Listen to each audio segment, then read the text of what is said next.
that they've really taken upon themselves to implement what they're calling the community health strategy approach in Daadab.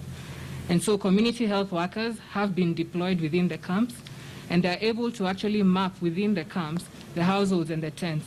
And this is quite important because, again, it helps us even in contact tracing within such setups. With regard to the question you've asked, is this a contact of the previous cases? We shall be able to share that with you in the next briefing. I don't have that information with me right now.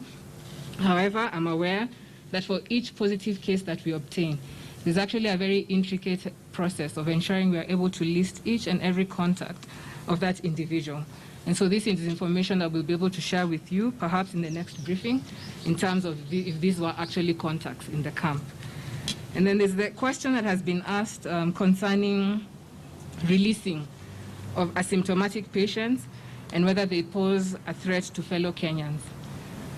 Not to sound morbid, but the fact that you're all standing there, one of you could actually be asymptomatic right now. Meaning one of you could be posing a threat to myself, to yourselves, and to us who are all here.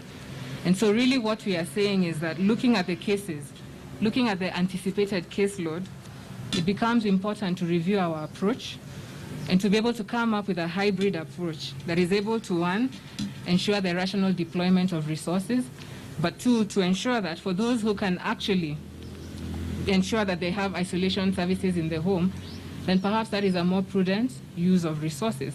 But at the same time, also understanding that we do have, to have country adaptation, we have to take cognizance into our environment, in terms of our high slum dwelling areas, to ensure that measures are in place. And so what you will see moving forward really is a move from isolation in health facilities towards a hybrid model where we are assessing, can you be managed at home? And if yes, how can we manage that? And how can we ensure that you're actually able to adhere to the measures in terms of home-based quarantine?